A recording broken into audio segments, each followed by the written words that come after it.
The whole class is taking a physical strength exam. To pass it, everyone bought stimulants from the teacher. Everyone except our MC. He simply can't afford those expensive stimulants. When the exam begins, the others barely manage to do 30 pull-ups with the magic wrist weights. They try their best, but that's their limit. When it's our MC's turn, the teacher decides to take revenge on him for not buying the stimulants and increases the weight on the magic bracelets many times over. But that doesn't stop the MC. He easily does a 100 pull-ups, humiliating everyone. To else. They just can't understand how this broke loser surpassed them all. And here's how he got such strength. Join was a bottom-of-the-barrel ranker with crippling debt. The last thing he did to fix his hopeless life was to summon a demon that could make him rich and powerful. However, that is not how a deal with the devil really works. He learns that the hard way when a lightning bolt crashes from the sky and ends his pathetic life on the spot. A few moments later, he wakes up with a mind-numbing headache because he still has an important project to finish. When our boy looks at his reflection, he is utterly shocked by his own face. Looking up at the giant white tree in the sky, he wonders what is even going on. That is when a mysterious being congratulates him on summoning it and grants him exactly 3 wishes. That makes him panic for a moment, and he finally realizes that he got sent into another world. At first, he thinks that he is the protagonist of some isekai story, and the floating book granting him 3 wishes is a wish-granting Goldfinger. Thinking 3 wishes is too little, he gets the big brain idea and boldly asks for 10 wishes as his first request. Hearing that, the demonic book gets excited when it quickly catches on that this is not his original summoner. The demon transforms into its true form after realizing a new soul has entered Joe's body. Our boy is both confused and wetting his pants after seeing the monster, who tells him that he devoured the body's original soul and was supposed to take over it. He quickly realizes he got sent into the wrong world. He tries to get out of there as fast as he can. Still, the demon snaps his fingers and instantly lights his body on fire, because even thinking of breaching the contract will cause him to suffer endless hellish punishment. His screams ring throughout the streets, and the demon thinks it is time to end the nonsense since the boy really was as pathetic as he thought. Just then, our protagonist from a corporate background gets an idea. He claims it doesn't count as breaching the contract if the demon's punishment makes it impossible for him to do his part. Hearing a mere human try to negotiate with him, the demon is intrigued. Joe grins, saying that he would have taken over his body by force already if that was possible. He confidently claims that this was nothing more than a test of his willpower, and he proved himself more than worthy. His bold statement makes the demon crack up, and it declares that he is the first human to even think about making a deal with the devil himself.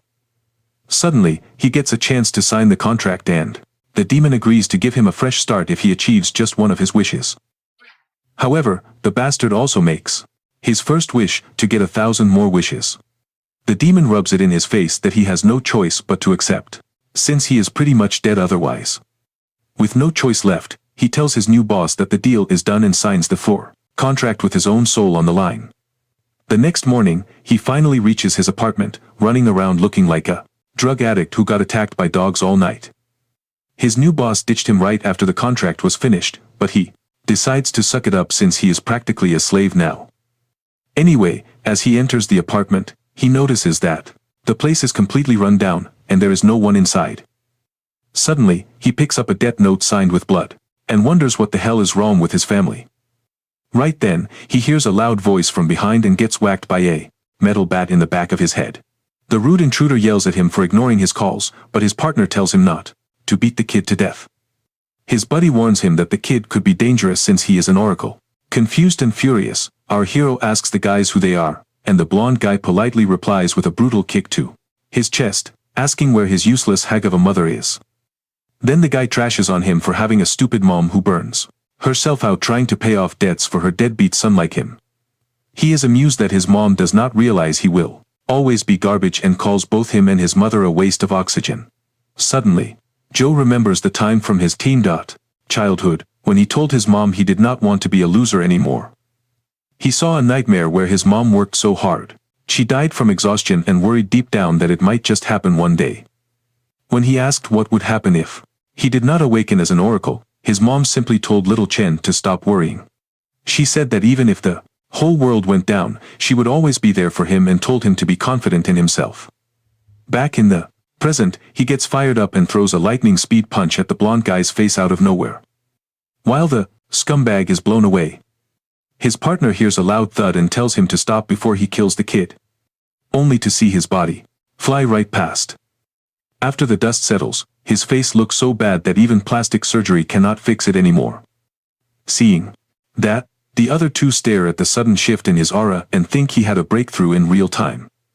Meanwhile, our boy flashes them his coldest stare yet and tells the bastards to shut their filthy mouths. Deciding they need to teach the ear-rank brat a lesson, the goon says to June that it is time to whoop some sense into him by breaking a leg or two. Our boy catches on that they are talking about his power and figures that they are probably a higher level than him anyway. As June swings down his pipe from overhead, Joe sees it move in slow motion and jumps out of the way with ease. He then appears right behind the gorilla with a gentle touch of his knee to the face. His savage kick sends the face fool flying. After that, his partner attacks from behind while wondering how a mere E-rank can be so freaking agile. The man thinks Joe cannot see him, so he aims to shatter a couple of ribs. However, he gets his own rib cage destroyed by a roundhouse kick instead. As he gets tossed out like last night's trash, the guy cannot believe what is even happening. The man begs our boy for mercy because he only came on Linu's orders to collect the loan money. Hearing that, he tells the loan shark to tell his boss that he will get his money in due time, so he needs to chill out and get the hell out of his life. The goons shudder at his words and quickly waddle out through the front door. Just then, Joe asks the demon if he is there, and Goldfinger is surprised the amateur was able to sense his presence. He replies that he was able to feel his power surging strongly through his body, and the demon tells him to be grateful for the help. Our boy excitedly butters him up by calling boss and says he does not need to be afraid of anyone if he borrows his power. That irritates the demon because a peasant mortal should not even dare to think about wielding the power that could easily end his life if he used it over his limit. She was shocked to hear that, and he asks the boss how he can grant his wishes if he is not strong enough. Goldfinger assures him that he will get stronger from rewards, but warns him to forget about using his power for the time being. Our hero is pretty disappointed upon hearing that. But Goldfinger thinks to himself that it is insane how well he wielded his power. That makes him wonder if Joe is secretly his fated partner. After that, he asks the boss about his second wish and what he should do next.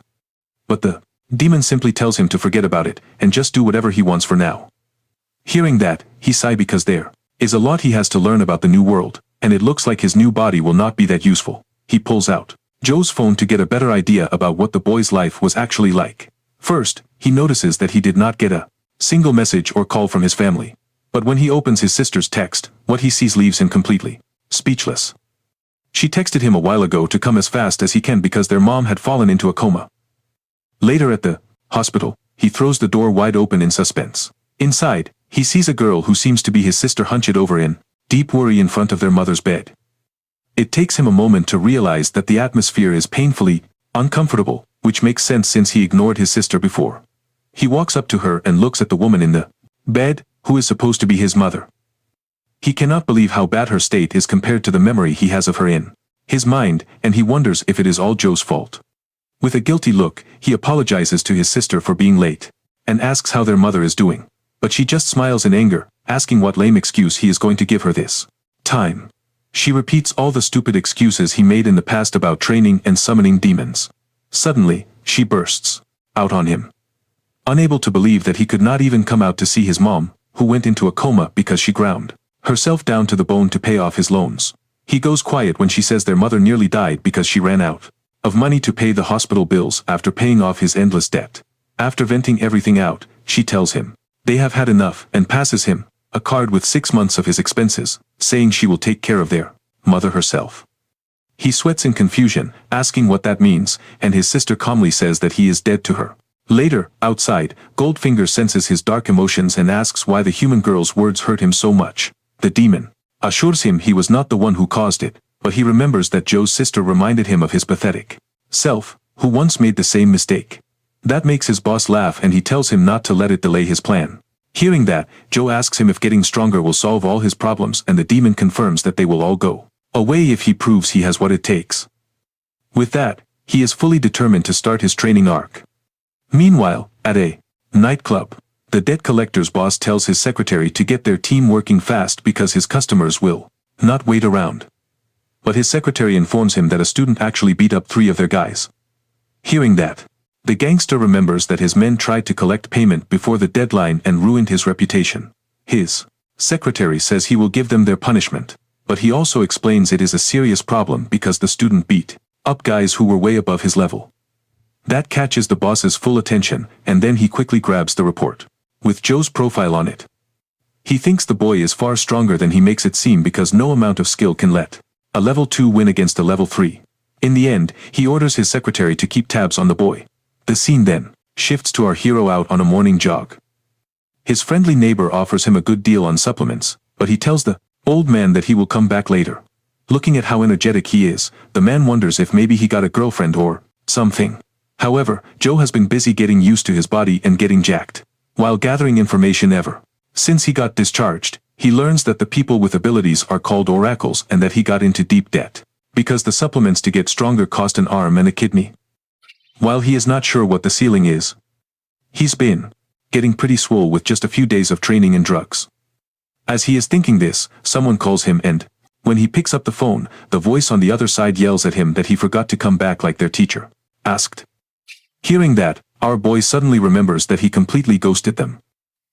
The next day at school, he learns there are 6 ranks from A to E, and you have to reach the highest level of your rank to move to the next one, which takes monstrous effort.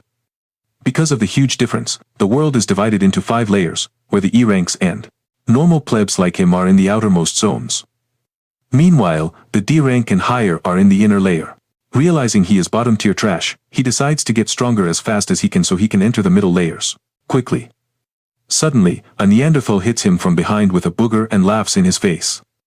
His buddy jokes that our boy looks so weak they could probably pummel him, even though he is a level 1 oracle like them. Hearing that, our boy is annoyed that monkeys like them still exist in this world. Right then, the teacher shows up for class. Later, outside, he is stretching and thinks his school life is going quite well so far. Just then, someone calls out to him from behind. A few minutes later, Booger Guy is shocked to see our boy in a fight with the strongest guy in their class. His buddy isn't surprised though since he is used to seeing Joe fight. The bully tells our hero he has gotten too cocky for his own good just because he got good grades on written exams. He says the real value of an oracle comes from strength and his level 1 strength is garbage. Hearing that, Bro reminds the bully he is level 1 trash as well, which makes the bully so mad that he throws a violent hook. Joe effortlessly catches the fist with one hand, and twists the wrist with the other, asking if he is done yapping. The angry guy cannot believe he is being overpowered by him, and he wonders if Joe got taller than before, too. Next, Joe fires the guy's words back at him that strength is everything. Then politely asks for permission to smash his face in. While the guy sweats hard, thinking he is going to get beaten up, the coach suddenly appears and gets furious at our boy for causing trouble in his class. The coach looks as irritated as ever and asks if he plans to stir up trouble the moment he gets back. Our boy puts on the most innocent face he's got, and claims they were only playing around. The bully yanks his hand free and tells him to let go. Seeing things cool down, the coach warns our hero one last time and orders everyone to line up for testing. Soon after, the students gather beside a pull-up bar while Coach Jigia starts running his mouth. He hypes them up about the upcoming tournament against other schools, promising that strong results will not only bring glory to the school, but also open doors to elitimies. By the end of his speech, he shamelessly starts plugging his miracle supplements like the scam artist he is. The challenge begins with the bully hitting 50 pull-ups in one go. Jay is unimpressed and says that this feels more like a TikTok challenge than a serious test. Right then, a voice calls out to him, asking if he is doing all right. The class rep admits she was worried since he ignored her messages for days. She quickly tries to cover it up, saying she was just curious about him, but our boy reassures her that nothing happened. Switching the subject, she asks why he refuses to buy the teacher's shady supplements. Joe bluntly replies that he is broke. She tries to warn him about the consequences of skipping the purchase, but her name gets called before she can finish. Wishing her good luck, he sends her off. She manages only 25 pull-ups before failing, but the coach remembers she bought 2 bottles from him and magically bumps her score to 35. It suddenly clicks for our boy that this is the real reason every student bought the overpriced junk in the first place, otherwise they would risk getting expelled. Finally, Joe steps forward for his turn at the bar. The coach narrows his eyes, fully aware. Our hero never bought a single bottle. A twisted smile creeps across his face as he decides to set an example with him for not buying his trashy merch. Meanwhile, Joe studies the pull-up bar and the wrist guards, noting they look normal at first glance, but there must be some trick behind them. As soon as he grips the bar, his eyes go wide in shock. His body suddenly feels heavier, and he quickly figures out that the crystals embedded in the wrist guards are adding extra weight. Even so, our boy refuses to give in, realizing that the crystals must have a weight limit. Pushing through, he proceeds to pump out reps like it's nothing. The other students stare in disbelief, floored that the so-called weakling is outperforming them with ease. They lose their minds when Joe blasts past 100 reps, yelling that he must be at least second tier. When he finally lets go of the bar, a crowd swarms him, bombarding him with endless questions. Meanwhile, the coach is frozen stiff, wondering if the boy secretly juiced on enhancers. Fear creeps in as he realizes that students might no longer need his sketchy supplements. Just then, he gives a devilish smile, scheming up a nasty plan for our hero. The scene cuts to the principal, who is fuming into a phone call about the cancellation of their second-tier events. He argues that the school is underfunded and barely scrapes by with third-tier students. The man on the other end bluntly replies that the system is searching for elite oracles, which is why the money is being funneled into top schools. Slamming the phone shut, the principal facepalms in frustration, realizing the school has no funds to produce a single elite oracle. His eyes fall on a black crystal locked in a glass case as he racks his brain over how to keep the school in business. The thought is cut short as Coach Jigia's voice calls from outside the office. The coach strolls in and proudly lays down a list of names he claims will rise into elite oracles. The principal scans the paper and immediately sees that every single one listed is barely first tier. Yet the coach is selling them as prodigies. The coach then says, "There is one student who is unfit to become an oracle," and the principal takes the bait, asking who it is. The story shifts back to our hero, making his way toward the principal's office with the demon lingering beside him. The cursed book asks what he pulled this time. But Joe stays quiet, standing outside the door. He remembers how nasty the Hedem's reputation is, and hopes nothing ugly comes of this meeting. Right as he reaches for the handle, flames burst into existence in front of him, catching him completely off guard. The demon lights up, thrilled that the triggered wish he mentioned earlier has finally appeared. He orders Joe to track down the object fast, but Joe starts complaining about how ridiculously bad the timing is. His thoughts are cut short when the principal himself breaks the silence, telling him to stop wasting time and get inside already. Stepping in, Joe politely asks why the headmaster called for him. The man flips through his school record and then asks the student what he thinks it takes to become an oracle. Reply. The principal answers himself, saying, "It all comes down to money." He then tells Joe with zero hesitation to quit now while he is still ahead. The color drains from his face and the principal goes on explaining that the cost of developing an oracle is far too high. He insists that Joe is just a broke kid who cannot possibly survive here in the long run. In his head, he figures it is better to cut losses with weak students now, and he is even willing to return the tuition fee. Joe takes a few seconds to process the situation. Meanwhile, the demon's eye goes wide as he suddenly realizes the crystal is the object and tells our hero to grab it. He quietly whispers to the cursed book to else grab it himself. But the demon immediately reminds him that it needs someone else to act.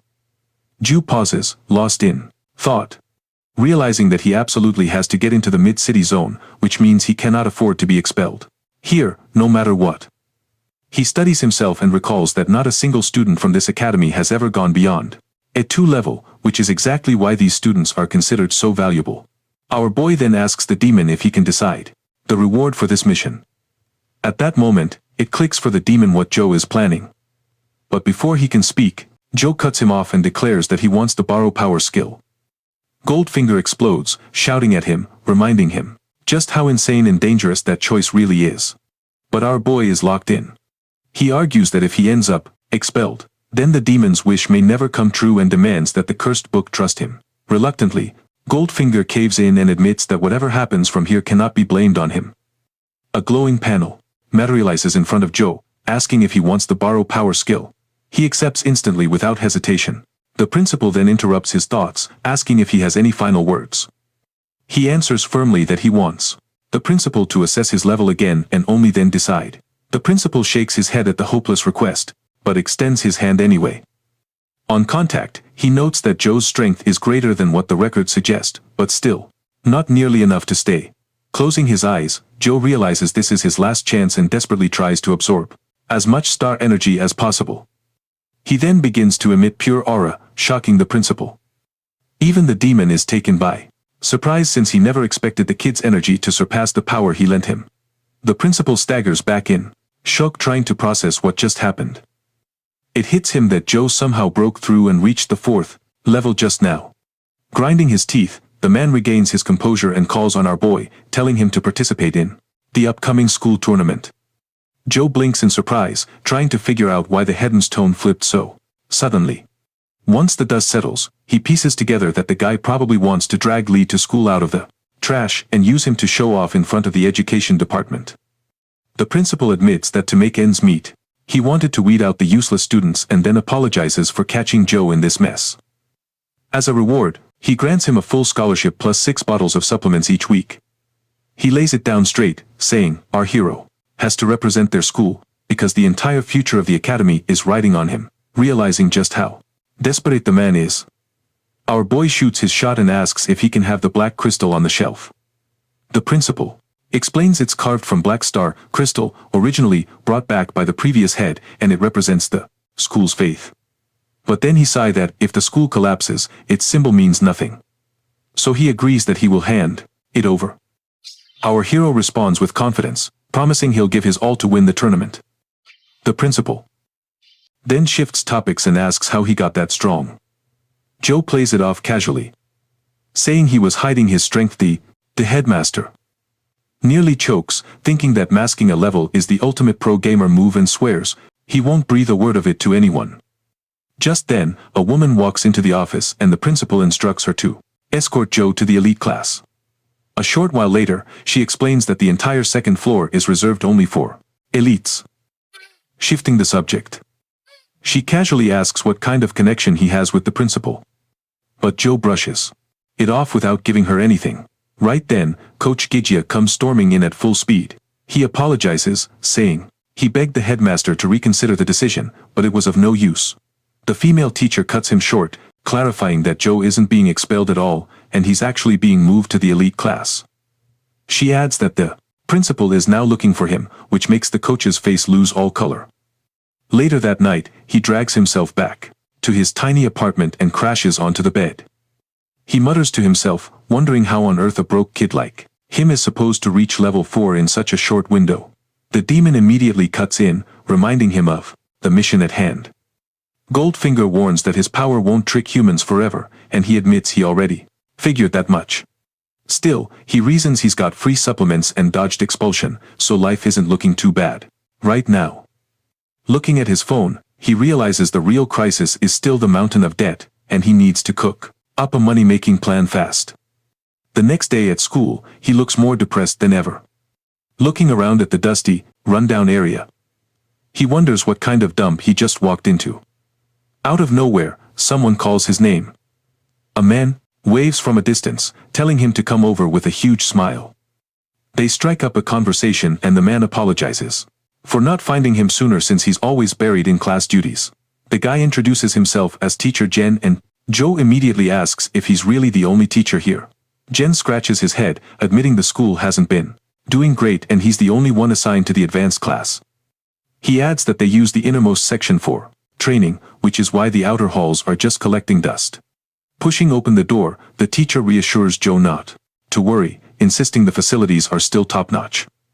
He even promises that things won't ever be boring. While our hero just stares in awe. The interior doesn't match the outside at all and is like a world-class gym. His teacher explains that the students are all doing self-training and offers to introduce him. He thinks the place looks like a 5-star fitness club with students full of energy, though he does catch a few throwing him side glances. His teacher then calls everyone over to introduce the newcomer. He bows politely and greets them with respect, but a red-haired guy at the back immediately starts trouble, crossing his arms with a smirk. He mocks Joe, telling him to drop the act and admit he used connections to get in. The teacher snaps at him, shouting at when to behave, and explaining that Joe transferred purely based on skill. The guy isn't buying it. He narrows his eyes like a predator, spotting easy prey and challenges Joe to a fight out of nowhere.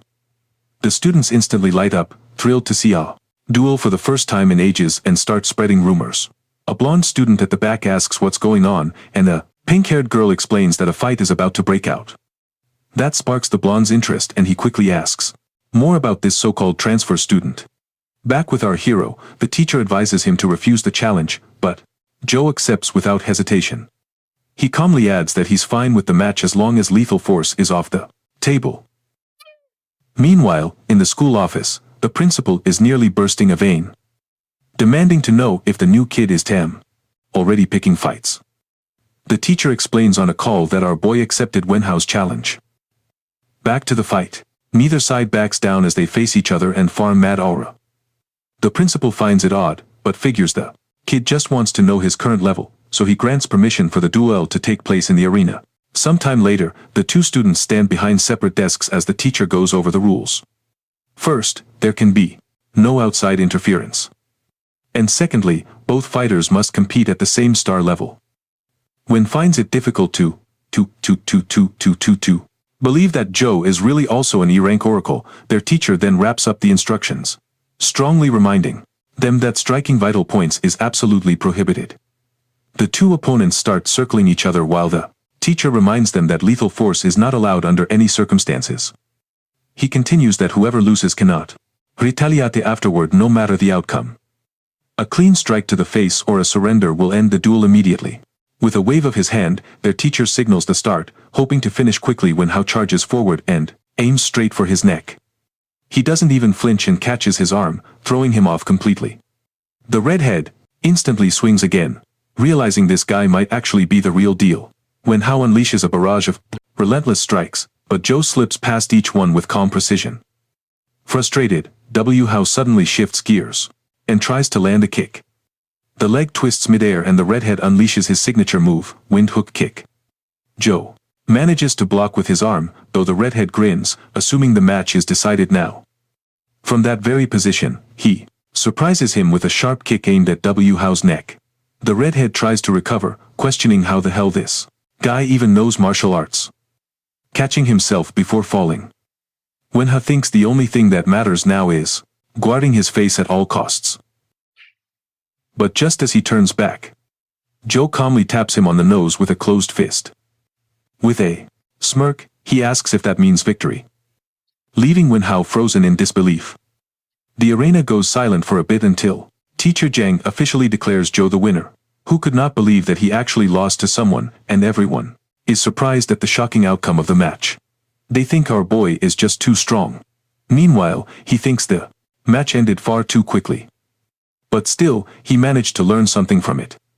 He then asks Wenhao if he has any complaints now. Seeing the match, the coach cannot believe his eyes because Wenhao is an elite who has taken professional training, but he still lost to a guy who only just got promoted into the elite class. He thinks our boy has exceptional hidden talent, and this is the reason the principal had told him to give the kids special treatment. Suddenly, the principal appears and congratulates our boy, telling him to follow because he wants to talk about something important. The pink-haired girl is astonished to see this sight, while the yellow-haired guy says that they definitely need a guy like him in their strong crew. The principal asks our boy if he likes the elite class, and he replies that other than the students being overly enthusiastic, it is nothing really special. The principal says that he will get used to it because the strong always attract attention. He also advises him to focus on his training, and the school will do everything it possibly can to help him.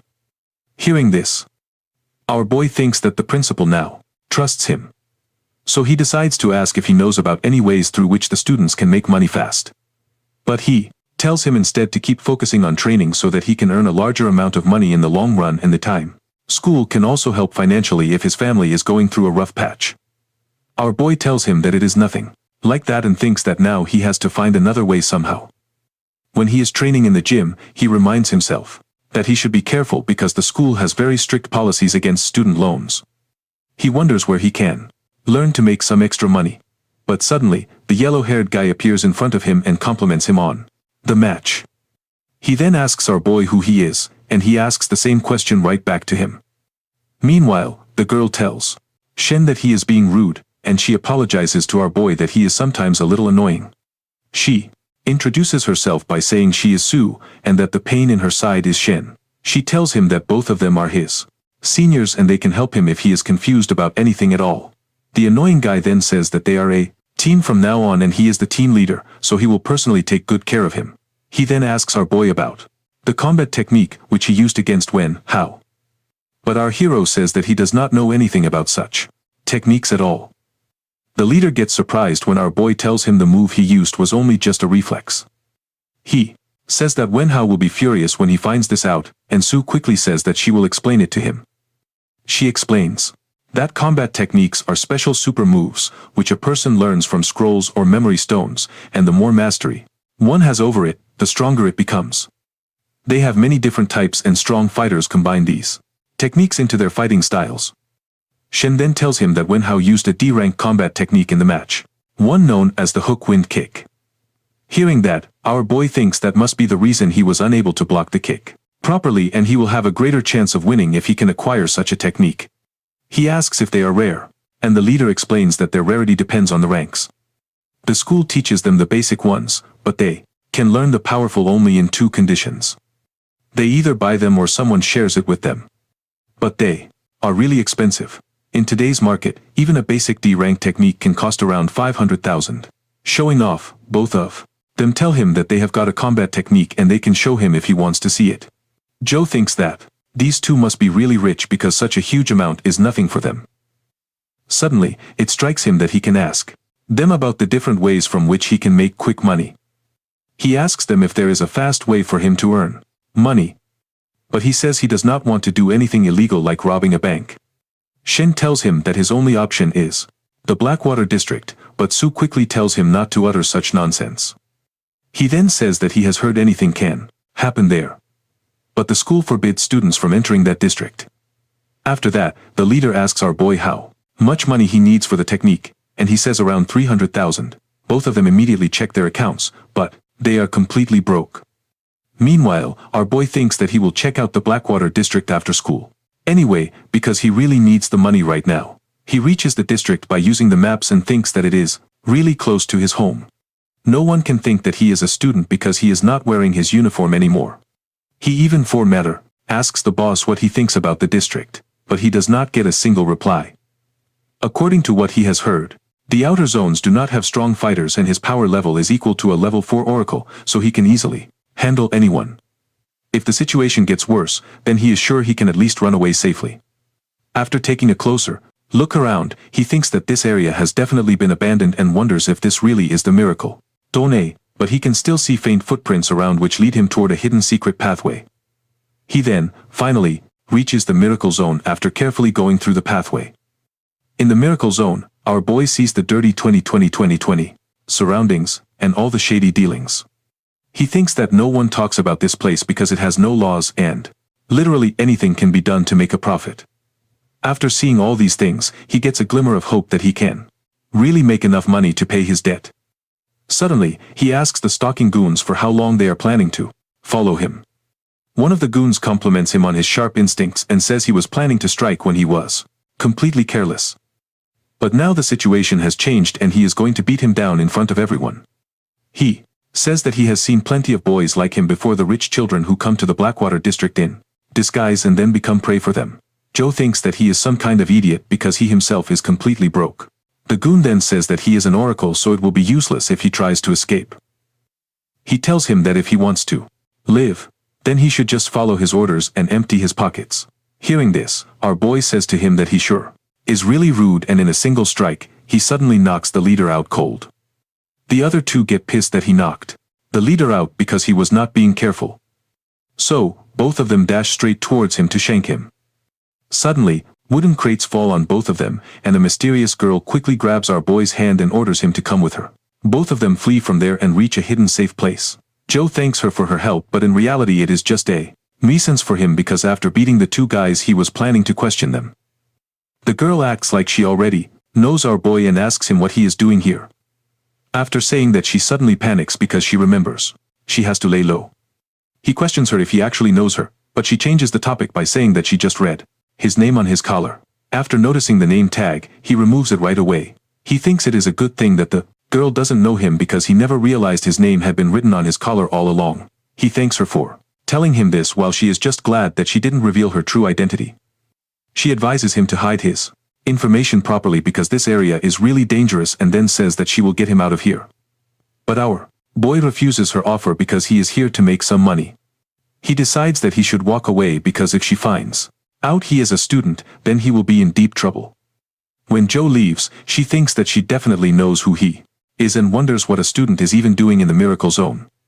When she touched him, she got a strange feeling, due to which she thinks that he has already become an oracle. Meanwhile, our boy buys a mask to cover his face so his identity doesn't get leaked anywhere.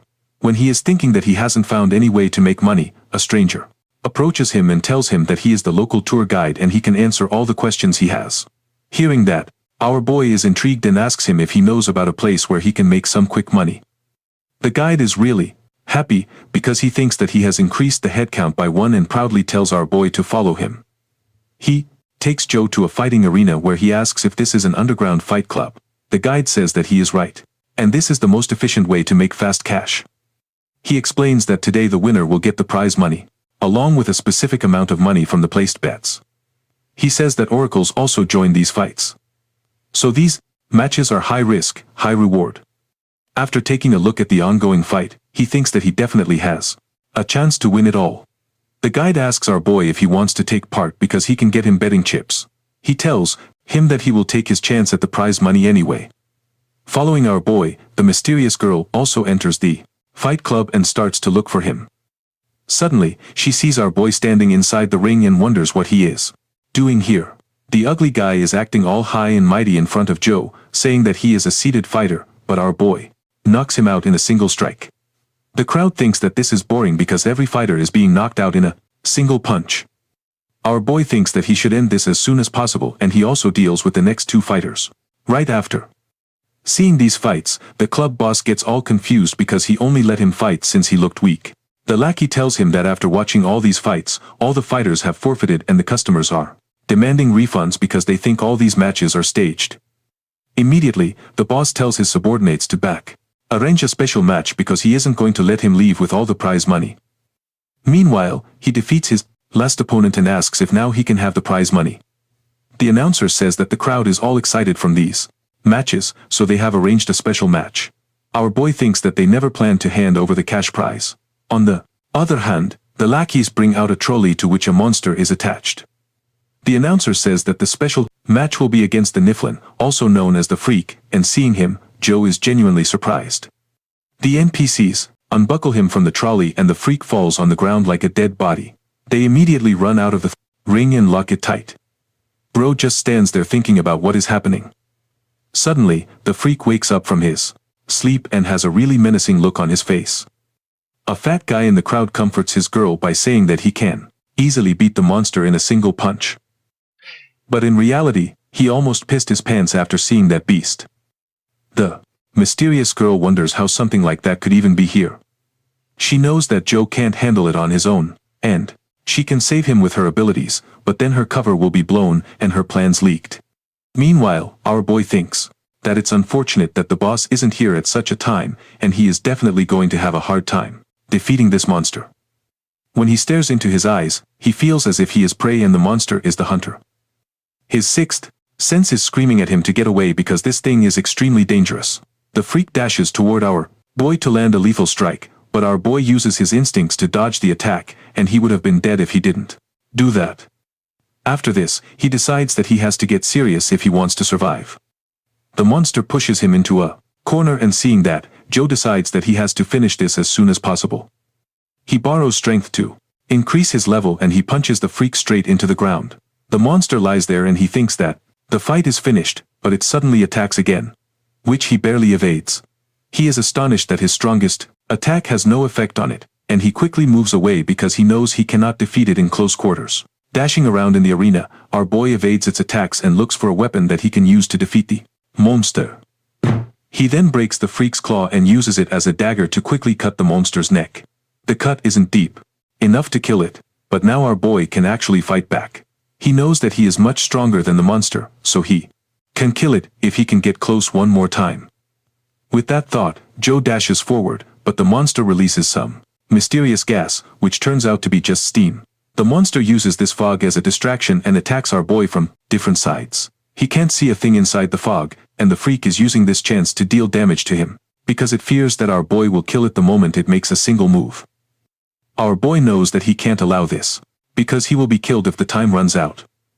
He decides that he will use all his senses to confirm its location, and finally kill it. He concentrates hard and immediately locks onto the location of the monster.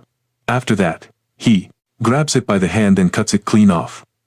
This is the chance that our boy needed to land the final blow, and he goes straight for it. But alas, the time is over, and his heart starts to hurt. Meanwhile, the monster uses this chance to disarm him and lashes out with its tongue to deal a lethal blow. Our boy still hasn't given up, and he decides to go past his limits. He again borrows strength and grabs the monster by its tongue. Then he swings it into the air and grabs it by both jaws.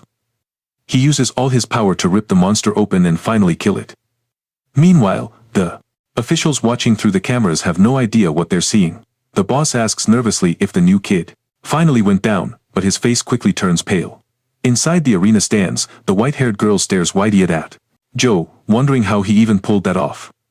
Still gripping the monster's head, he glares straight into the camera, and that death stare alone makes the officials break into a cold sweat. The boss starts panicking, cursing that he spent a fortune bringing in that fighter, only for the boy to crush it like nothing. The announcer scrambles to recover, congratulating Joe and telling him to follow the staff to collect his reward. Sometime later, backstage, a briefcase packed with cash sits in front of him. The official explains that it totals around $500,000. He reaches out to grab it, but the boss suddenly slams it shut. With a shady grin, he declares the deal has changed, that either Joe becomes a permanent fighter and gets the full amount, or he walks away with only a quarter. My guy narrows his eyes and demands that he repeat that. The boss snaps, yelling that all the other contestants ran away after that fight, and his prized warrior suffered from sudden head loss disease.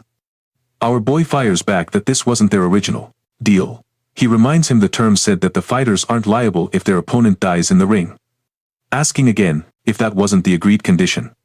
Joe's aura alone drains the color from the man's face.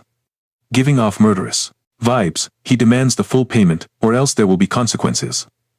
After hearing that, the boss whips out a gun to threaten him, but he doesn't even blink.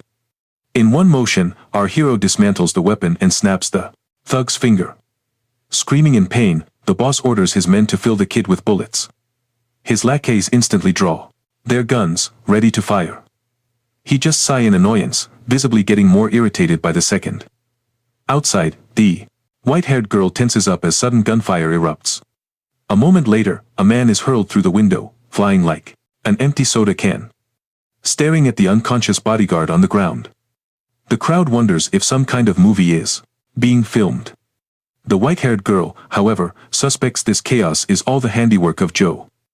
Meanwhile, our hero is tearing through the bodyguards without a second thought, unfazed by the fact that they have guns.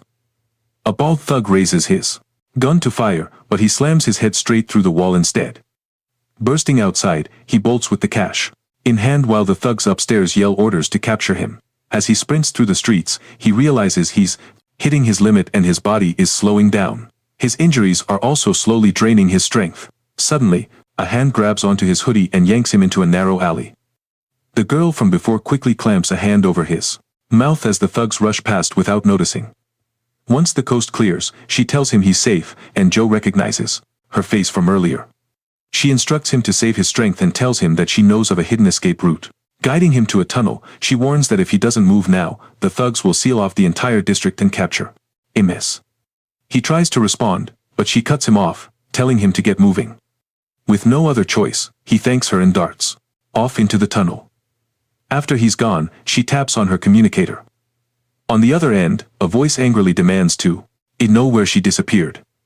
She brushes it off, telling her sister to shut up and put their grandfather on the line, because she found something to report. The scene then shifts back to Joe, who barely manages to stumble into his apartment before collapsing onto the floor. Gasping for air, he clutches his chest, fighting to stay awake. Moment his body burns through the last of its strength. Our boy finally goes down on the ground, unconscious.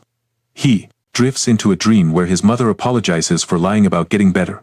The truth is harsher that she only has a few years left at most. She tells her son she wanted nothing more than to see him grow, to meet his children someday, to just spend a little more time together. Our hero's mom apologizes again for not having the strength to stay by his side, and she tells him she loves him more than anything in this world. Tears run down his face as our hero is yanked back into reality. His eyes snap open, but he steadies himself and looks at the sunny sky outside the window. Sitting up, he realizes he's still inside Joe Chen's house. Relief washes over him that he's alive, even though it was this childhood nightmare that awoke him. Then, a voice rings inside his head, asking if he's finally awake, catching him off guard. He then asks the demon where the demon has been these past few days, but the cursed book mutters some excuse about business. Instead, he flips the question back, asking what he did to end up unconscious for 2 days straight. Before he can reply, the demon pieces it together that he snuck into the underground arena, burned too much energy, and went toe-to-toe with a monster. Goldfinger explodes, shouting at him for pulling such a reckless stunt. He tries to shrug it off, but the demon keeps at it, warning that his power isn't enough to bring him back a second time. He presses him to value his life more since this is his second shot, after all, and he can't waste it.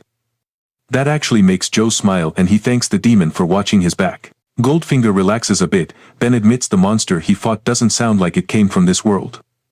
That thought makes our boy recall the girl he met in that cursed place, but he pushes it aside because right now leveling up is what matters.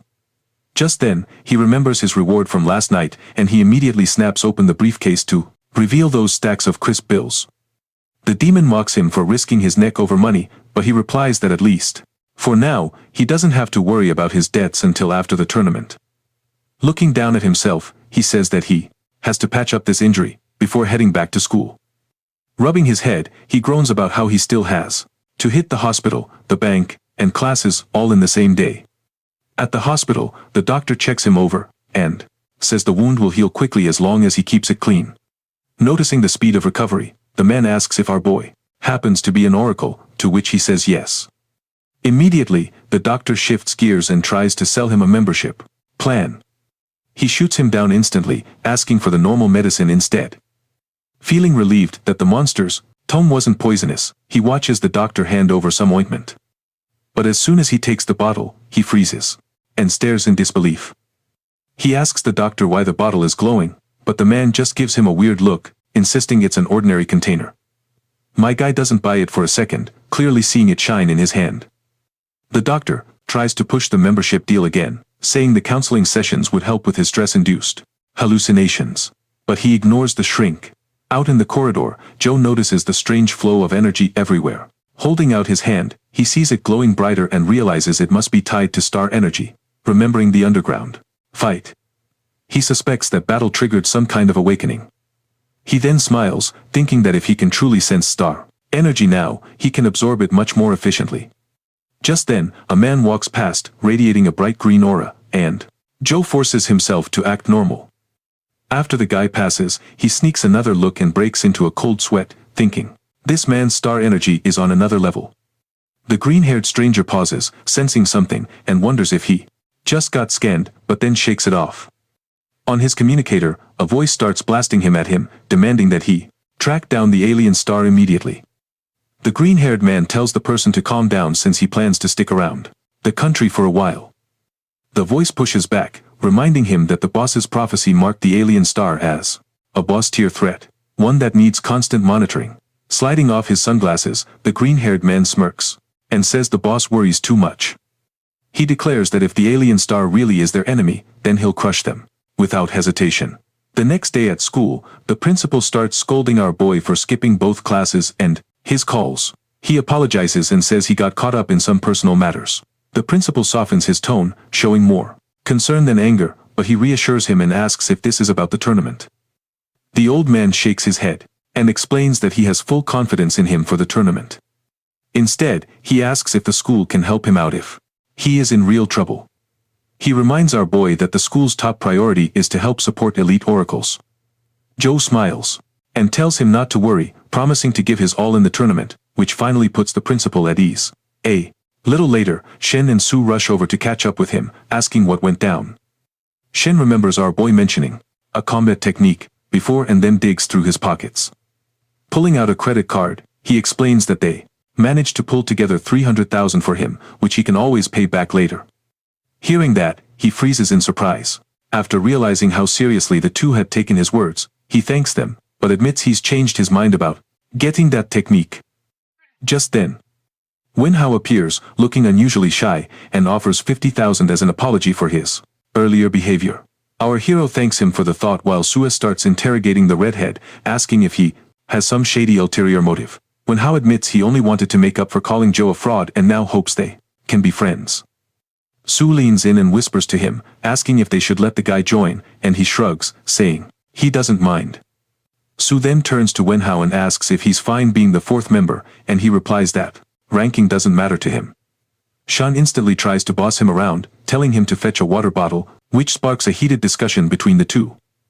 Joe just smiles, realizing he's found some solid friends.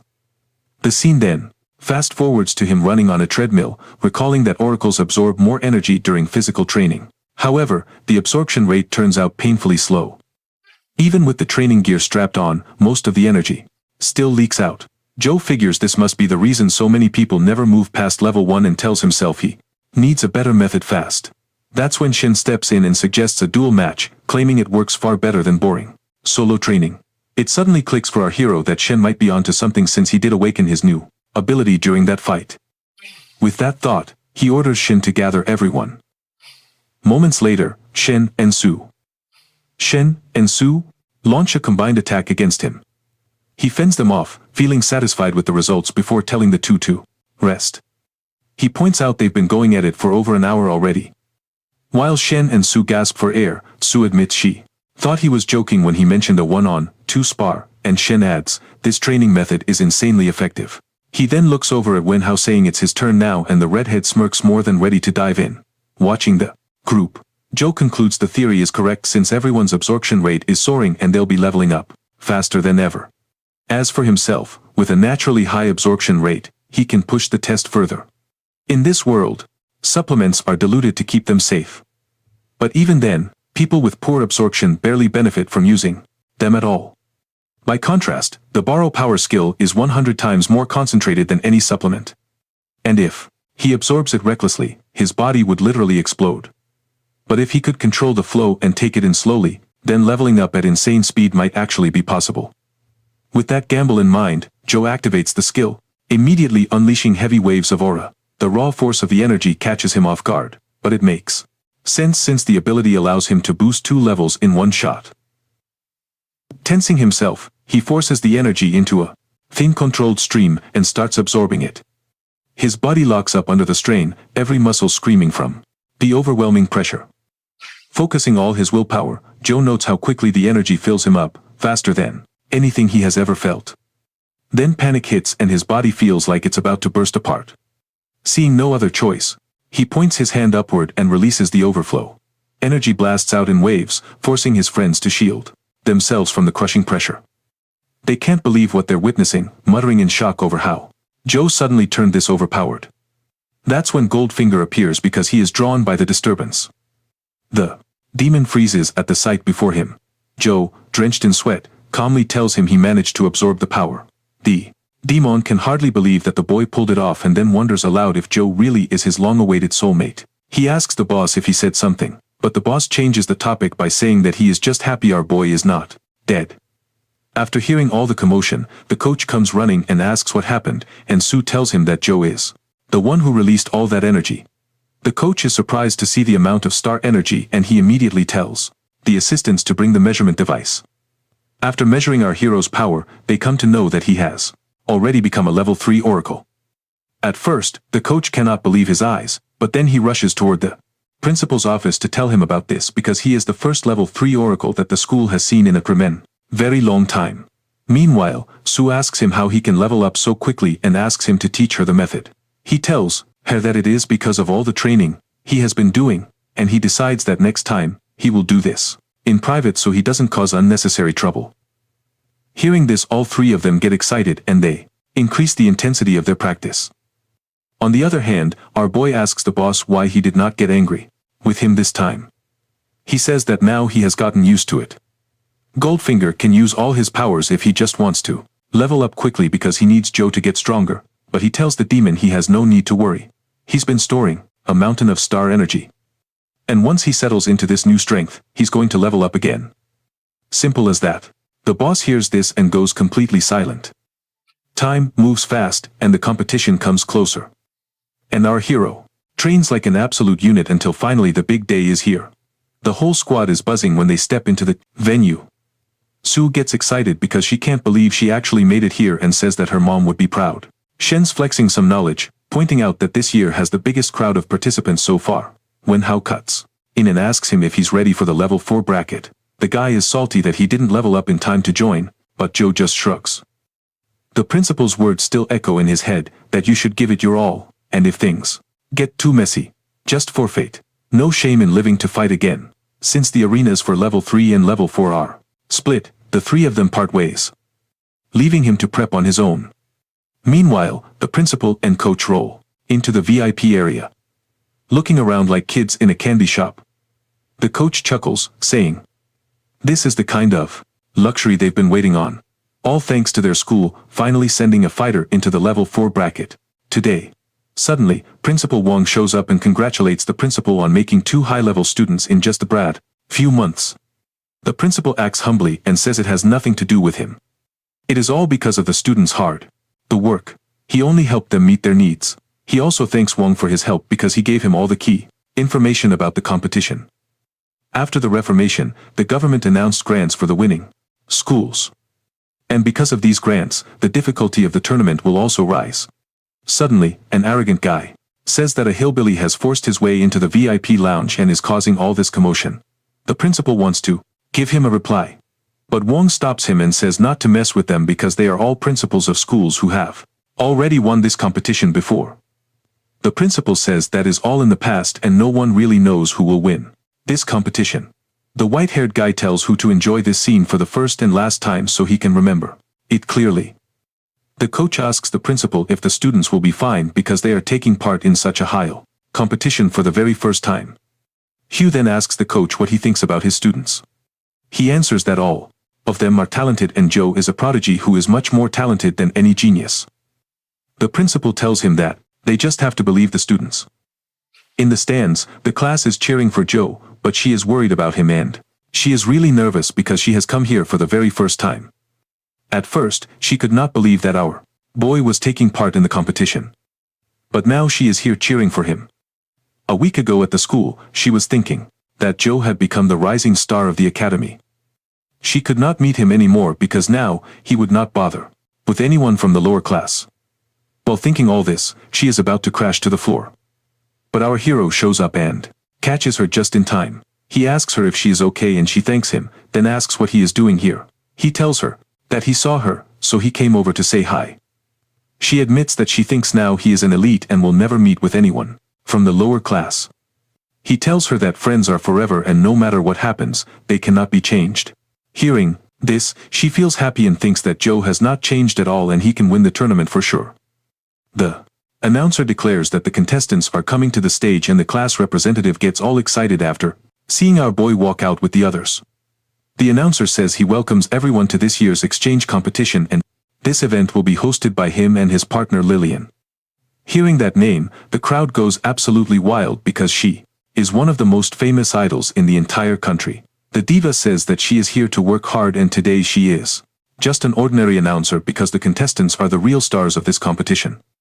After that, the announcer explains the rules that from 1 to Ms, there are 48 contestants, 16 inches, the level 4 bracket, and the rest of 32 inches.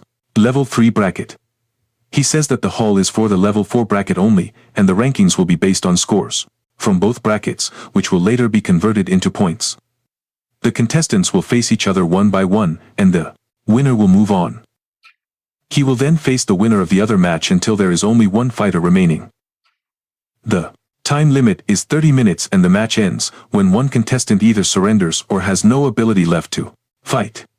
Lillian says that the rules for this year's tournament are much tougher, but there is no need to worry and tells everyone to look at the very top of the pillar.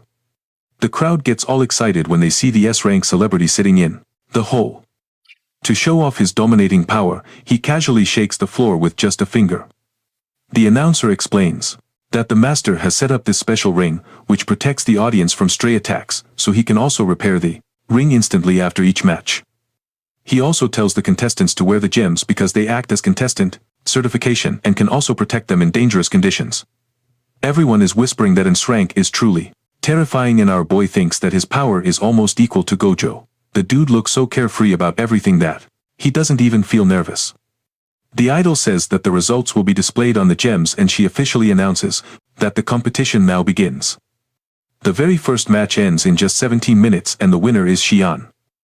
The principal says he cannot believe that an S-rank oracle is personally overseeing the tournament, which means this year's matches are going to be incredibly challenging. Principal Wong says that it's all because of the difference between level 4 and level 3. Since level 4 oracles already have complete mastery over their fighting techniques, the famous schools are so wealthy that buying C-rank techniques is basically an everyday routine for them. The only reason they are always able to win the tournament is that they use the grant money to provide their contestants with the best potions and fighting techniques. But this year, things are about to completely change. The fifth match is between Lan Qin and Lie. And in it, Qin is toying with her opponent by dodging every one of his attacks. Then she uses an ability-based fighting technique and restrains her opponent before she lands the finishing blow and wins the match. The crowd gets all excited watching this, and many people think that she is secretly using some kind of magic. Seeing that, the principal is all shocked because this kind of ability can only be obtained by a superior ranked oracle. Principal Wong feels proud and says that she is a prodigy who managed to obtain this ability at a younger age. Principal tells him it does not matter even if she has such an ability. But Wong taunts him by asking him why he tried to recruit her if that is true. Principal Lee replies that it is just an early awakening and nothing more. In the sixth match, Wong does not even allow his opponent to attack and ends the match in just 5 seconds. Seeing that, the crowd thinks that the Blazing Oracle will most likely win this year's tournament as well. The other principal believes that no one can be compared to the student who is personally taught by Principal Lee. To show off, Lee says that barking dogs don't bite, but Wong tells him to wait and watch instead, who thinks this battle is completely out of their league, because they are so low-ranked that even qualifying for this tournament is already a miracle. He can hold his head high if Joe wins a single match or at least just puts on a show. After the end of the 7th match, our hero is the next contestant and wonders what kind of fighter his opponent will be. Goldfinger tells him to borrow his powers and finish the match quickly, but he says that if he does that, he will catch everyone's attention and he could get into real trouble if he is investigated. On his way towards the ring, he meets Qin. She tells him that he is unlucky to be in the last match because his opponent is one of the strongest and his dog fighting technique is so powerful that not even a D-rank oracle can completely endure it. Our boy asks if it is not dangerous to use such a powerful technique in the low-ranked matches. Qin explains to him that the gemstone can block one deadly attack. But still he will take a lot of damage because this is the bitter reality of the proof competition. With that said, he asks why she is helping him, and she tells him that they are allies because they share the same goal, that is to beat up all the arrogant fools. Before leaving, she says that she was hoping he would help her. But since his opponent is so powerful, it would be great if he can at least exhaust him a little. Hearing that, he begins to wonder if his opponent is really as strong as she makes him sound. Finally, the last match of the first round is about to start, and the crowd cheers loudly as our boy enters the ring. He thinks that this feels like a warm welcome. But in reality, those cheers are for contestant Lai, who makes an entrance like a dropout from the Avengers. The announcer says that no one expected the last match would feature Lech. He became an oracle at only 12 years old, and in just 4 years, he advanced into a level 4 oracle. He has also received a national certificate, along with a guild invitation. It would not be wrong if someone called him the best fighter of this new era. Seeing him enter the ring, the crowd goes completely wild and starts cheering for him. The class rep gets worried because not a single person is cheering for our boy. A random guy in the crowd tells her that Lei has so many fans because he is both strong and handsome. On the contrary, his opponent just looks like a random guy with a bad temper. Hearing him say that, she replies that she is supporting Joe because he is a genuinely kind and gentle boy. After that, the two of them start to argue, and everyone around them begins to wonder what exactly is going on. Everyone is excited to see how the genius will perform in this match and whether he can even beat the undefeated Lian Guang Academy. The announcer says that the match will begin now, but Lillian interrupts him by asking if he forgot to introduce one of the fighters. He quickly apologizes and admits that he forgot in all the excitement. After that, he introduces him as Joe as the star from Lady Oracle Academy, and that this is the first time that his academy is taking part in the Blythe competition. Other than that, he does not have anything else notable about him that makes him wonder if the school should have at least bought him a technique before the tournament began. The crowd starts talking badly about him, and thinking how someone like him could ever put up a fight against a genius. The bandana guy bursts into laughter, and loudly taunts the class rep. Meanwhile, Principal Yu says to the principal that it is quite unfortunate. They have to face their academy's rising star in their very first year, but they should not worry because it will all end quickly. Wang tells Hu that everyone has to start from somewhere. So, he just needs to ignore him and stay calm. Inside the ring, Lei tells him that he feels bad for him because in his very first tournament, he has to face him. But Bro tells him to pay close attention to the fight. Suddenly, dashes towards our boy and reaches right by his side. He says that he will start this match by only using 10% of his total power because even if he loses his first fight, he can still look at least a little bit decent. Lai thinks he is acting all nice, but he is annoyed since he has already told him once to fight normally. Just then, the announcer says that the genius cannot hold back his enthusiasm, and announces that the final match of the first round now officially begins. With that, Lei uses his speed to attack our boy, and he is moving so fast that it looks like he used shadow clone jutsu to make multiple copies of himself. On top of that, all of them attack at the same exact time. Every contestant watching thinks that it is going to be extremely difficult to beat the genius. And Principal Yu thinks that no one can possibly beat him. The genius thinks that our boy is not moving because he cannot see him, and he believes the only one who could ever give him a hard time is Wang. Thinking that this is finally the end, he gets ready to deal the finishing blow. But when he gets close, Joe asks him if he is not going to dodge before he savagely punches him right in the face. Seeing that, everyone is shocked at how this can even happen. Our boy actually countered Lei's attack and landed a punch in an instant. The genius can usually dodge any attack with his speed. But the main question now is whether he was just careless or if he actually failed to dodge. Everyone in the crowd begins to think that our boy has used some kind of hack because no one else can ever hit the genius. Seeing that, he wonders if he broke some kind of hidden rule saying, who can land the first hit. Wang says to the principal that his student clearly has some impressive skill. Principal Yu says that he must be cheating because no one is faster than Lai. But the principal replies that if they were cheating, then the higher-ups would have already caught them. Principal Li tells him to shut up, because he is setting a very bad example with the whining and yapping. He suggests they should quietly watch the match because it is not over just yet. At that moment, the Pikachu also calls out, insisting he is not done yet. He admits he did not take Joe seriously before and now swears to go all out. Lightning coils around him as he charges another strike, shouting that his powers are barely under control.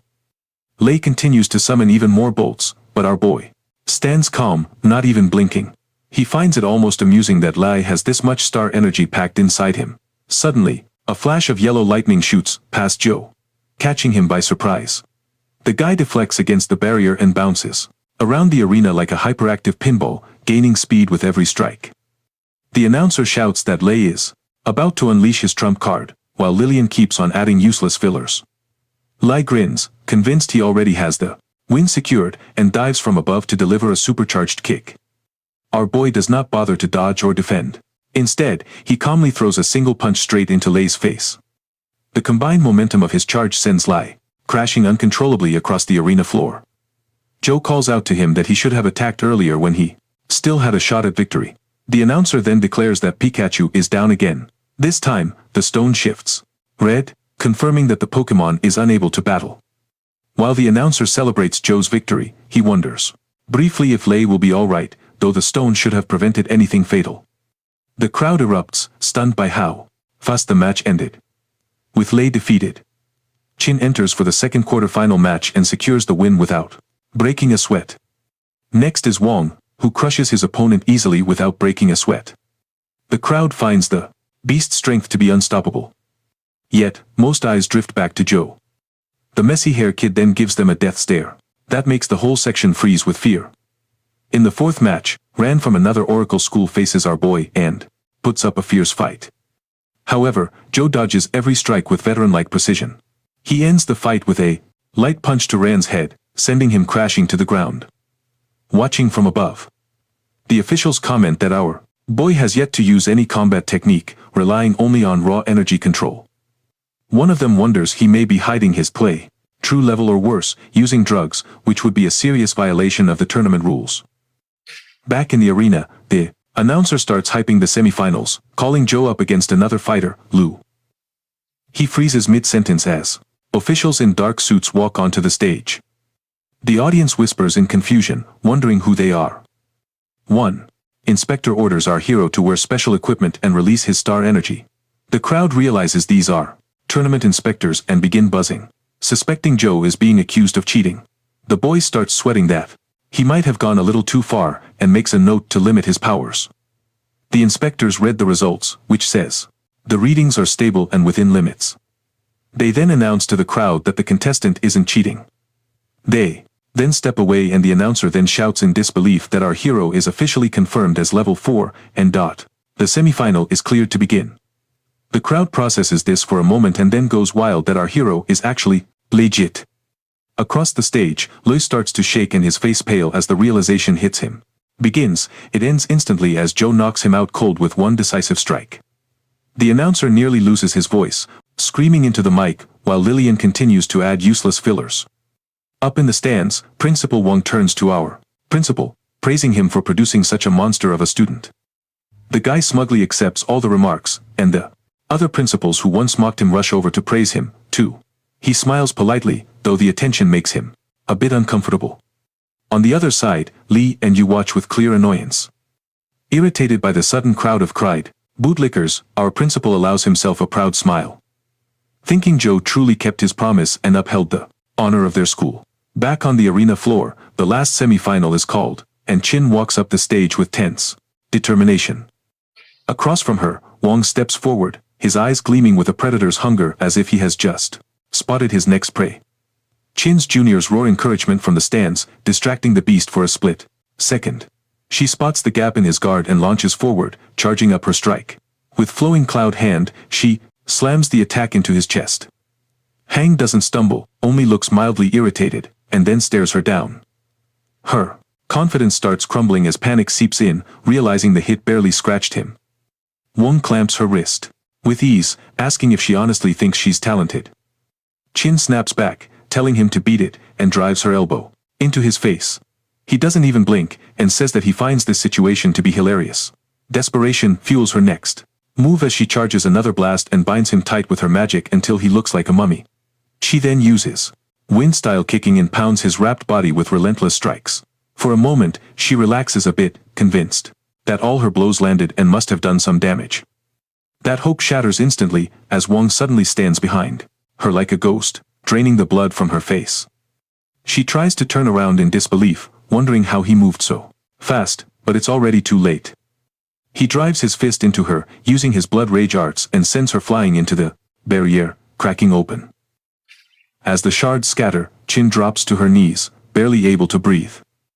While the announcer states that Wong now holds the upper hand, her juniors turn their tearful eyes away as they can't bear the sight of her getting absolutely decimated. Principal Wong grinds his fists together, silently begging his star student to push through. Chin remains motionless as she stares at the red tag lying beside her.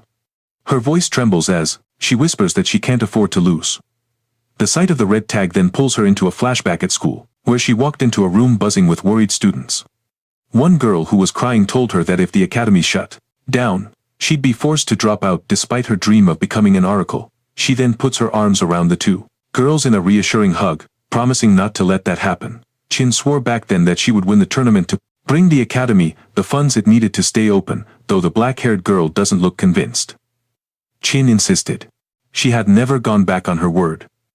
The girl then rummaged in her pocket and pulled out a red charm handmade for luck. That moment warmed Chin's heart, and she promised to fight with everything she had. Back in the present, she reaches toward the charm, whispering again that she made a promise. Wong doesn't care, and stomps on the good luck charm without any care, mocking if this is all she amounts to. He then kicks her brutally while his hands stay buried in his pockets. Her crystal turns red and she falls unconscious, but Wong keeps on taunting her. The announcer yells that the fight is over. Yet, the beast raises his foot again, ready to crush her. The crowd starts panicking, and the announcer screams for someone to stop him. Spectators stare in horror, wondering what the monster plans to do. Principal.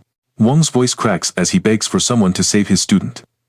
One official demands master by act, but the guy remains calm, claiming the situation is under control. Meanwhile, Wong smashes his foot down with savage force, carving a crater in the arena. However, his eyes go wide and he realizes his target is gone. Our hero now stands there with Chin in his arms, having saved her in time. He calls the beast out, asking if this is the kind of bullying his school teaches. Wong spins around, fury raging in his eyes, and screams out Joe's name. The announcer cries out in relief, declaring that our boy rescued Chin just in time. Principal Wong rushes forward to hold his injured student, thanking the heavens for her survival. The crowd grows restless as they are unable to believe that the beast actually tried to end her after she lost. Wong doesn't care and walks toward our hero, boldly declares that he'll unalive anyone who dares block his path. That arrogance finally lights a fire in Joe. Our boy gives him a death stare of his own and dares the beast to take his shot. The doctors on duty wheel the girl away while the announcer urges the staff to quickly reset the arena for the next fight. Up in the stands, our boy's friends gather with the class rep. Shen asks how things look so far, and she replies that Joe has already made it to the finals, though she admits something feels off about the opponent. Our principal's friend warns our boy to be careful and then shouts at our hero not to underestimate who he's up against. Fired up, Joe assures him there's no need to worry. In the arena, Wong mocks our hero for actually thinking he stands a chance, but he fires back that the guy runs his mouth too much. He smirks and asks if the beast is really here to fight or just keep yapping. As both sides square off, their auras flare wildly, turning it into an energy standoff. The announcer declares the match officially begun. Wong wastes no time, launching a sudden punch, but our hero tanks it like it's nothing, his body not even budging. The beast smirks, taunting that he thought Joe would be tougher, but our boy instantly claps back that he stole the words right out of his mouth, leaving the guy sweating buckets. Bro digs in harder, asking if this is really the level of someone who won the previous tournament. He then goes in for a grab, but Wong barely manages to dodge. Wong activates his blood rage skill, charging up his fist as the two of them start hammering away at each other at full speed, neither willing to give an inch. The announcer shouts in disbelief that he has never seen a level 4 fighter brawl this ferociously before. Even Joe's classmates sit stunned, realizing that our boy has been holding back during all their sparring matches. Back inside the arena, Joe plants a massive uppercut straight into Wong's jaw. His teacher and principal stare wide-eyed, struggling to believe their own student is this strong. Blood sprays from Wang's mouth as he wonders how a powerhouse like him could be forced this far back. That thought only fuels his rage and he pushes his ability even higher. Goldfinger then appears, pointing out that the guy is literally forcing star energy into his body to jack up his strength. In the next instant, Wong vanishes in a flash, but Joe keeps up with his movements. He then prepares an elbow strike and thinks to himself that speed is useless against his perception skill. Meanwhile, in the control room, an official nervously asks the master if they should check Wong's level since it's rising abnormally fast. Calm as ever, he explains that this is just his family's blood rage arts pushing him up by one level, so it isn't cheating. Then he admits that the real curiosity lies with our boy who still hasn't gone all out. And the master can't help but wonder how far this kid can go. Back in the ring, the two fighters keep throwing rapid punches like two crackheads fighting for a French fry. Joe's friends watch with their nerves on edge. Shen, shouting that our hero is getting pushed back. The redhead quickly corrects him, saying Joe is actually deflecting the beast's punches perfectly. In the arena, our hero stays locked in, dodging and weaving through blow after blow, looking for his opening. Then Joe finally retaliates with a crushing punch that forces the beast to block with everything he has. The impact alone cracks the floor and sends Wong skidding back a little. Our boy slams in another heavy shot, and Wong then says that Joe is the first fighter to push him this far. Fooled by pride and rage, he powers his blood arts up even more, screaming that he's still the strongest. Unshaken, our hero taunts him right back, asking if that's all he has to offer. Then he activates the borrow power skill, and his level starts increasing, too. The two powerhouses square off again, their fists already itching for more. Xiao realizes he can now clearly read his opponent's attack pattern. Using his perception skills, he also notices the beast's weak spot is his heart. Wasting no time, our boy drives an elbow right into the guy's chest, making the beast's eyes go wide in shock. The blow knocks the air straight out of him. But Joe isn't finished yet. He immediately follows up with another attack, forcing Wong on the defensive.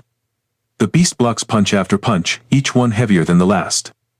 While thinking in disbelief that our hero's speed and power are still climbing, the guy refuses to accept defeat and pushes his blood arts past its limits. Our boy then declares that the fight is already decided and charges his fist with pure star energy.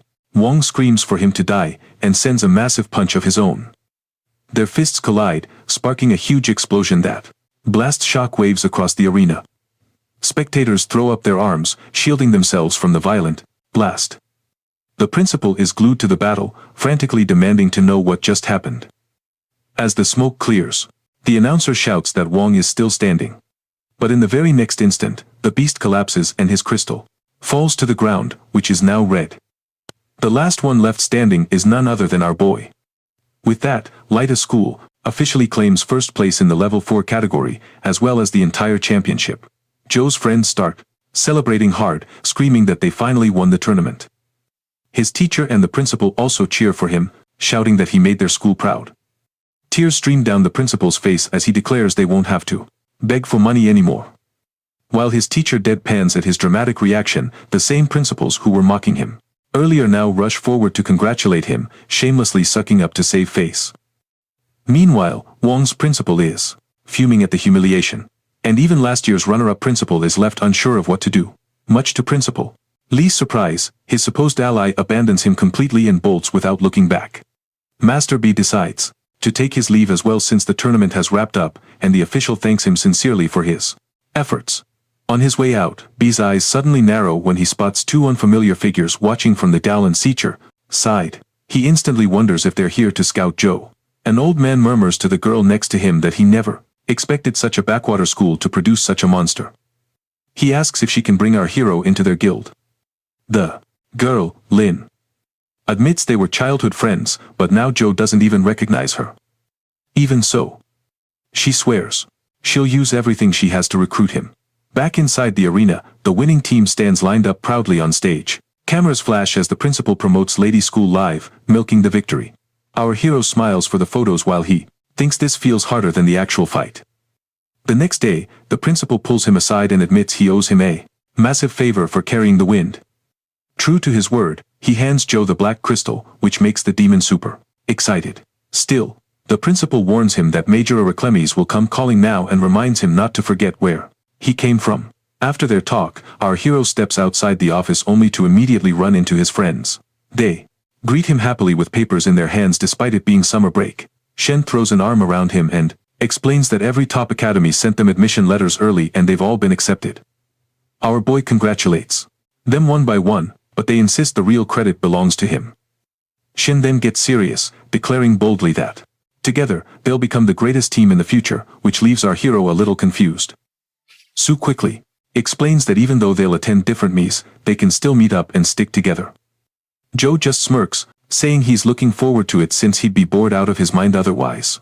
As they walk, he adds that he'll definitely need their help when he has to train to become stronger.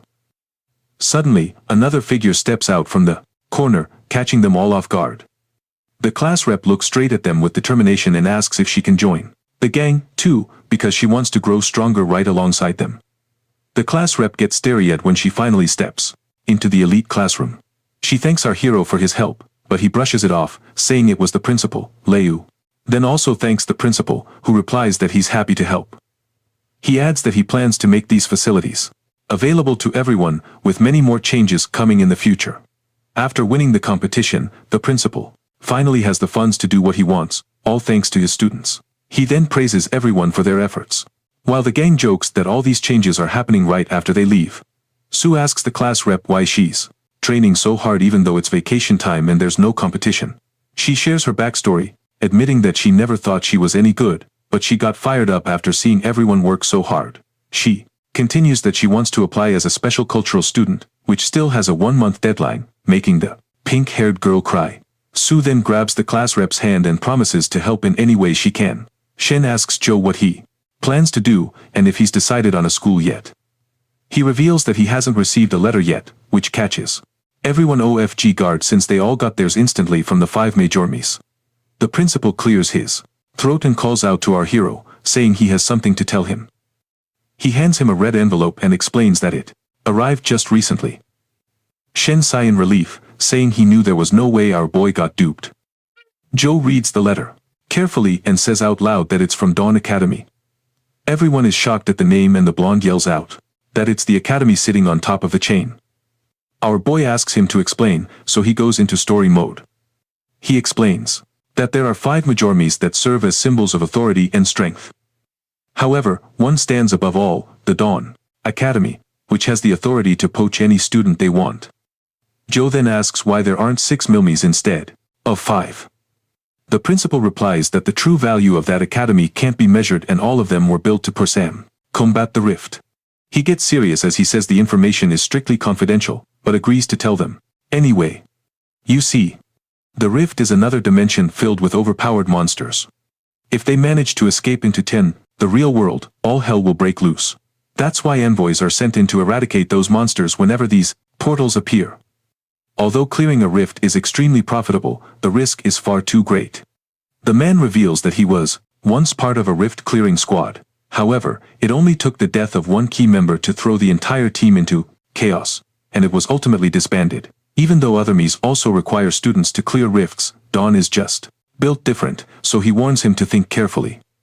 The principal reassures Joe that other Mies are still open for him to enter and that he shouldn't risk his life.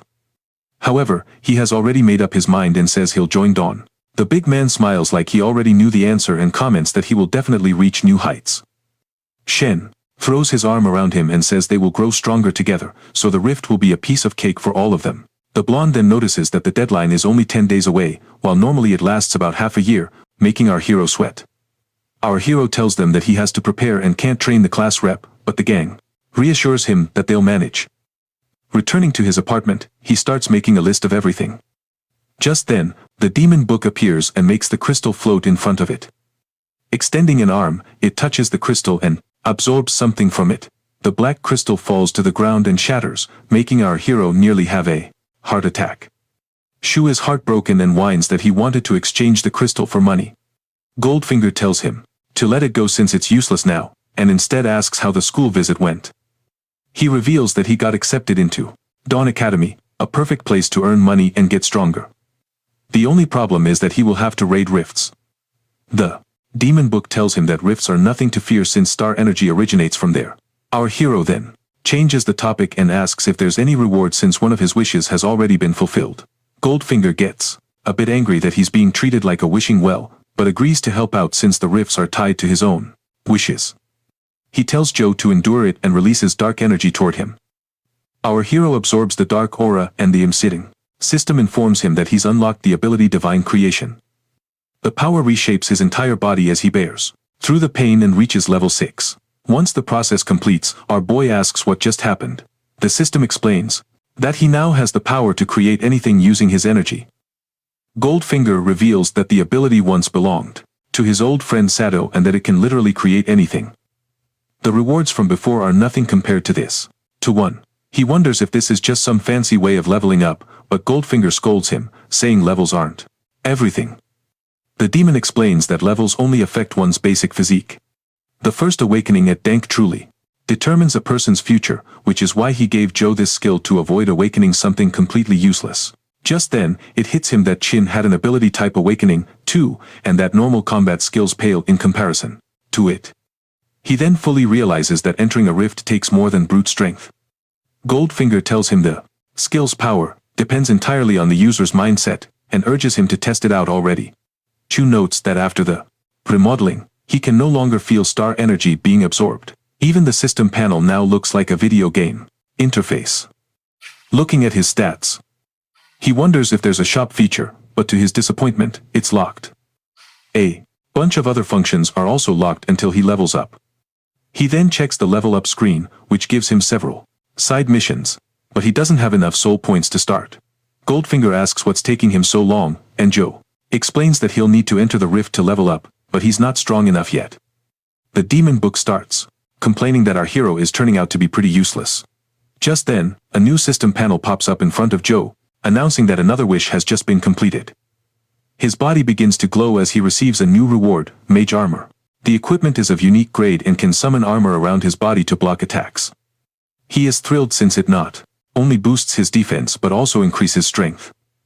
Goldfinger tears up a little, saying he used up all the power he had stored, but tells Joe to do his best from here on. The next day, the principal asks him why he's leaving so early. Joe explains that even though it's only a day's journey, he wants to arrive ahead of time. He then hands the principal a note, asking him to give it to his sister at the hospital and keep an eye on her. The man says our hero should do it himself, but he explains that the situation is complicated and he can't meet her right now. Not prying further, the principal brushes the topic aside and agrees to do it while everyone wishes Joe well on his journey. With that, he waves them goodbye and sets off for his destination. At the airport, the receptionist asks why he wants a visa and a flight ticket to the city's mid-level area. Our boy replies that he got an admission, which she finds odd, since it's still summer vacation. She asks for proof, and he hands her Dawn Academy's card.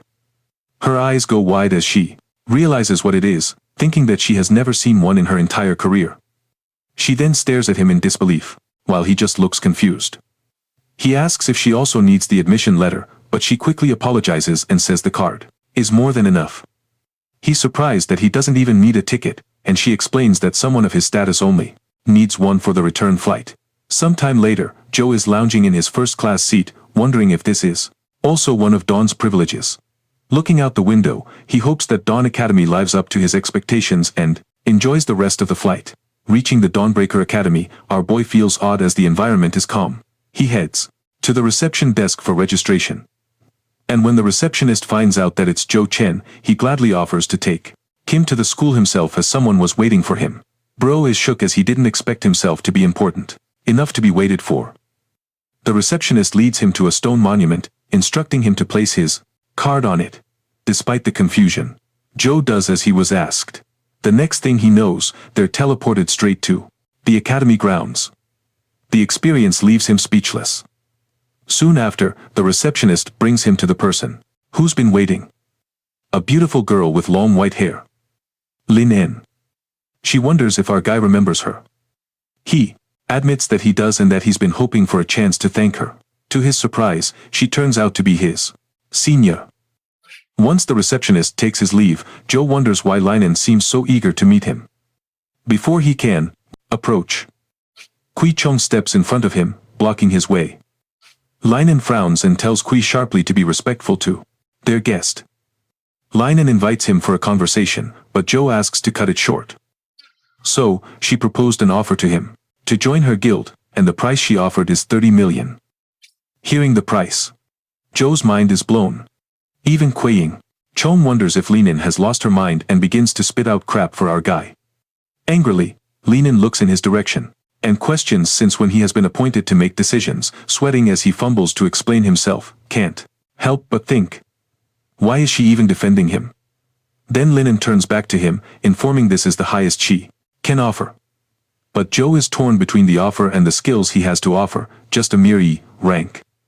Before he could say anything, an announcement goes off, urging all new students to gather in the assembly hall. Linen tells him to think about it, considering how overwhelming this offer might be for him. He lets her know that he will take her offer into consideration, and she walks him out to the assembly hall. In the assembly hall, a boy with golden locks, assuming himself to be superior, sits with our boy to stand out in comparison to him. The boy's intentions toward Linen are anything but pure. He aims to control her, planning to marry her to boost his family's influence. The orientation begins. The instructor, Zhang Hui, introduces himself and congratulates them on making it into Dawnbreaker.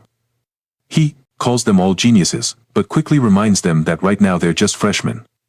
He warns them that they'll soon face something entirely new, the Fisher. A Fisher is like a hunt. Oracles are the hunters, but fate decides when. They can fall as prey. The human weapons are of no use there. Only immense core strength and weapons made out of fissure. Materials are fruitful. The Academy Dawnreaker collects the top-tier oracles, creating a solid defense line against fissures. Jung-ho directs them to the library for more information and to the training hall for combat simulations.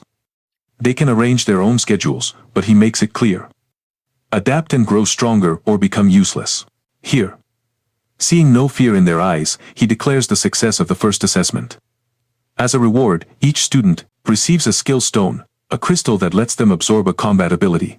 This one contains Wise, a skill that allows automatic sensing and reading of fissure script. The instructor then informs 2 more assessments. The first being an entrance test, which requires them to clear 1 low-rank fissure. The second being they must reach Dank and awaken their potential within half a year. Some of the students panic, while some relax knowing the solution to reach Dank. Sensing their unease, Jang Hoi reassures them that supplements will help speed up the process. Then he calls in the Kale seniors, and the hall falls silent as Linen steps forward with her beauty and undeniable aura. The instructor tells the student that their seniors will help them in their freshman assessment. The instructor continues, guiding the students to choose their mentors. The students are gasping, unable to believe Linen is in front of them, the heir to Shinhua Guild. A student stands up, pleading to be chosen, claiming she is the reason he joined the academy. Linen, however, turns him down, explaining that she only accepts those of the magic type, while the student specializes in strength. Another guy, out of devotion, chooses to learn magic type just for her. Despite mastering in strength, but she turns him down as well. One by one, she keeps turning the students down, having high standards. The instructor's patience begins to wear thin. He urges her to choose at least 1 freshman, warning that if she doesn't, she will be assigned whoever remains at the end by default. Among the students, the boy with golden looks watches confidently, certain he will be chosen. Either by Linen's choice or by circumstance. A win-win situation for him. Then Jo Chen stands asking to be taken as her mentee. The hall falls silent, no one expecting her to agree. But when she says yes, the whole room is stunned. Later in the mission hall, Jo questions her decision, wondering why she chose him, and offered such a high price for someone as inexperienced as he is. Linen simply tells him she has personal reasons which she will reveal after the test. She then introduces the team arranged for his upcoming assessment. Su Han, the supervisor, will only intervene if a life is in danger, and any interference on her part will result in failure. Liu, the healer, provides recovery support while Jolin handles long-range attacks. Liu, the team leader, commands the formation and makes the tactical calls. Leroy sees our hero empty-handed and wonders if he has awakened any kind of special talent, to which he denies. Hearing that, he's shaken, wondering how did the academy even let him in like that. Since there's no point in complaining now, they decide to stay alert on his side. Louis advises Ju to stay close for protection, but he insists he has combat experience, leaving her slightly exasperated by his confidence. Then Louis's team is sent to fissure in room 1, and the fissure can be opened by a world tree fragment. As soon as the fissure opens, our boy feels a dense aura, hoping that he finds the key to level up. They end up in a cave. And almost immediately a pack of shadow demon wolves detects their presence with a sharp sense of smell. Leroy and Jolene charge at them, trying their best to take them down. The healer Louis runs to heal them, unaware a beast is behind.